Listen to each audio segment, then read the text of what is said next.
ನಮಸ್ತೆ ಸ್ನೇಹಿತರೆ, ಜೀವನದಲ್ಲಿ ಹೇಗೆ ಬದುಕಬೇಕು ಎಂದು ತಿಳಿಸಿಕೊಡುವ ಕತೆ ಇದು. ಇದೇ ಮೊದಲು ನಮ್ಮ ಚಾನಲ್ನ ನೋಡ್ತಿದ್ರೆ ದಯವಿಟ್ಟು ಸಬ್ಸ್ಕ್ರೈಬ್ ಮಾಡ್ಕೊಂಡು ನೋಡಿ. ಬನ್ನಿ ಸ್ಟೋರಿ ಸ್ಟಾರ್ಟ್ ಮಾಡೋಣ. ಕ್ಷಮಿಸಬೇಡ, ಯಾರನ್ನೂ ಕ್ಷಮಿಸಬೇಡ. ನಿನ್ನನ್ನು ಟೀಕಿಸಿದವರನ್ನು, ನಿನ್ನನ್ನು ನೋಡಿ ನಗುತ್ತಿರುವವರನ್ನು, ನಿನ್ನ ಬೆನ್ನ ಹಿಂದೆ ನಿನ್ನ ಬಗ್ಗೆ ಮಾತನಾಡುತ್ತಿರುವವರನ್ನು, ನಿನ್ನ ಅಪಹಾಸ್ಯ ಮಾಡುವವರನ್ನು, ನಿನ್ನ ಕಾಲು ಹಿಡಿದು ಎಳೆಯುವವರನ್ನು, ನಿನ್ನ ಗೆಲುವನ್ನು ನೋಡೋದಕ್ಕೆ ಆಗದೇ ಇರುವವರನ್ನು ನೀನು ನಿನ್ನ ಜೀವನದಲ್ಲಿ ಯಾವತ್ತೂ ಕ್ಷಮಿಸಬೇಡ. ಇಂತಹ ಜನರ ಮುಂದೆ ನೀನು ಗೆಲ್ಲಬೇಕು. ಅದನ್ನು ನೋಡಿ ಅವರು ಉರ್ಕೋಬೇಕು. ಅದನ್ನು ನೋಡಿ ನೀನು ಖುಷಿ ಪಡಬೇಕು. ಜಗತ್ತೇ ನಿನಗೆ ಸಲಾಂ ಹೊಡೆಯಬೇಕು. ಆ ಥರ ನೀನು ಬೆಳೆದು ತೋರಿಸು. ಆ ಹಾದಿಯಲ್ಲಿ ಕೇವಲ ಕನಸುಗಳನ್ನು ಕಾಣ್ತಾ ಕೂರಬೇಡ. ಆ ಕನಸಿನ ಹಾದಿಯಲ್ಲಿ ನೀನು ನನಸು ಮಾಡುವಂತಹ ದಿಟ್ಟ ಹೆಜ್ಜೆಯನ್ನು ಇಡು. ನಿನ್ನ ಸಂಬಂಧಿಕರೆಲ್ಲ, ನಿನ್ನವರೆಲ್ಲ ಗೆದ್ದ ಮೇಲೆ ಓಡಿ ಬರುತ್ತಾರೆ. ಅಂತಹವರನ್ನು ನೀನು ಕ್ಷಮಿಸಬೇಡ.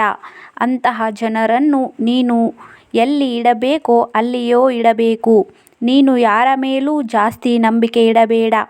ಯಾರ ಮೇಲೂ ಜಾಸ್ತಿ ನಂಬಿಕೆ ಇಟ್ಟು ಅವರ ಮುಂದೆ ನೀನು ನಿನ್ನ ಮನದಾಳದ ಮಾತು ಹೇಳ್ತೀಯೋ ಅವರೇ ನಿನಗೆ ಸುಲಭವಾಗಿ ಮೋಸ ಮಾಡ್ತಾರೆ, ನಿನ್ನನ್ನು ದಾರಿ ತಪ್ಪಿಸ್ತಾರೆ. ನೀನು ನನ್ನವರು, ಇವರೆಲ್ಲ ನಮ್ಮ ಜನ ಅಂತ ಅವರಿಗೆಲ್ಲ ಒಳ್ಳೆಯದನ್ನೇ ಬಯಸಿದ್ರೆ ಅವರೇ ನಿಮ್ಮನ್ನು ಕೆಟ್ಟವರನ್ನಾಗಿ ಮಾಡುತ್ತಾರೆ. ಬಿಟ್ಬಿಡು, ಎಲ್ಲವನ್ನೂ ಬಿಟ್ಟುಬಿಡು. ಬರುವಾಗ ನೀನು ಒಬ್ಬನೇ, ಹೋಗುವಾಗಲೂ ನೀನು ಒಬ್ಬನೇ. ಮಧ್ಯದಲ್ಲಿ ನೀನು ಯಾರನ್ನು ನಂಬಿದರೂ ಏನು ಪ್ರಯೋಜನ? ನಿನಗಾಗಿ ನೀನು ಬದುಕು. ನಿನಗಾಗಿ ನೀನು ಕೆಲಸ ಮಾಡು. ನಿನಗಾಗಿ ನೀನು ದುಡಿ. ನಿನಗಾಗಿ ನೀನು ಸಾಧಿಸು. ಜಗತ್ತೇ ನಿನ್ನನ್ನು ಕೊಂಡಾಡುತ್ತೆ. ಅವಕಾಶಗಳನ್ನು ಕಳೆದುಕೊಳ್ಳಬೇಡ. ನಿನ್ನ ಭವಿಷ್ಯವನ್ನು ಮುಂದಾಕಬೇಡ. ಯಾಕಂದರೆ ಅವಕಾಶಗಳನ್ನು ನೀನು ಸ್ವೀಕರಿಸುವುದನ್ನು ಬಿಟ್ಟರೆ ನಿನಗೆ ಅವಕಾಶಗಳನ್ನು ಕೊಡುವುದನ್ನೇ ನಿಲ್ಲಿಸಿ ಬಿಡುತ್ತದೆ. ಯಾರ ಮೇಲೂ ಅತಿಯಾದ ನಂಬಿಕೆ ಇಡಬೇಡ.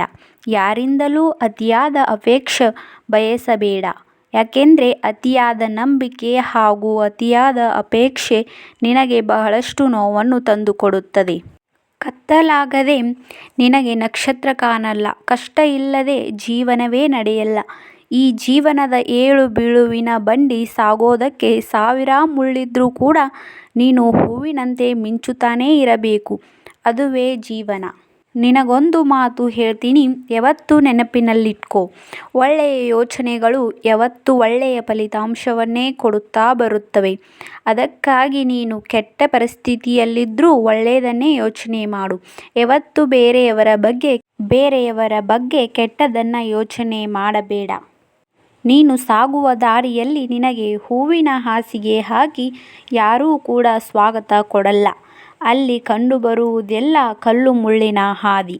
ಅದನ್ನು ನೀನು ದಾಟಿ ಮುನ್ನುಗ್ಗಿದ್ರೇನೆ ನಿನಗೆ ಹೂವಿನ ಹಾಸಿಗೆಯ ಸ್ವಾಗತ ಸಿಗುತ್ತೆ. ಎದ್ದೇಳು. ನಿನ್ನನ್ನು ಟೀಕಿಸಿದವರನ್ನು ಬಾಯಿ ಮುಚ್ಚುವ ತಾಕತ್ತು ನಿನ್ನಲ್ಲಿದೆ. ನಿನ್ನ ಕತೆ ಇಷ್ಟೇ ಅಂದವರೆಲ್ಲ ನಿನ್ನ ನೋಡಿದರೆ ಅವರ ಮುಖ ಕೆಳಗೆ ಮಾಡಬೇಕು. ಆ ಥರ ಮಾಡಿ ತೋರಿಸು. ಕೊನೆಗೊಂದು ಮಾತು ಹೇಳ್ತೀನಿ, ಸಾಧನೆಗೆ ಬೇಕಾಗಿರುವುದು ಮಹಾ ಬುದ್ಧಿವಂತಿಕೆ ಅಲ್ಲ, ಹಿಡಿದ ಕೆಲಸ ಕೈ ಬಿಡದೆ ಗೆಲ್ಲುವವರೆಗೆ ಹೋರಾಡುತ್ತೇನೆ ಅನ್ನೋ ಛಲ ಹೊಂದಿದ್ದರೆ ಸಾಕು. ವಿಡಿಯೋ ಇಷ್ಟ ಆದರೆ ದಯವಿಟ್ಟು ವಿಡಿಯೋನ ಲೈಕ್ ಮಾಡಿ. ನಮ್ಮ ಚಾನಲ್ನ ಸಬ್ಸ್ಕ್ರೈಬ್ ಮಾಡಿಲ್ಲ ಅಂದರೆ ದಯವಿಟ್ಟು ಸಬ್ಸ್ಕ್ರೈಬ್ ಮಾಡ್ಕೊಳ್ಳಿ. ಇಂತಹ ಮತ್ತೊಂದು ಒಳ್ಳೆಯ ಸ್ಟೋರಿಯೊಂದಿಗೆ ಮತ್ತೆ ನಾಳೆ ಸಿಗ್ತೀನಿ. ನಮಸ್ಕಾರ. ಎಲ್ಲರಿಗೂ ಒಳ್ಳೆಯದಾಗಲಿ.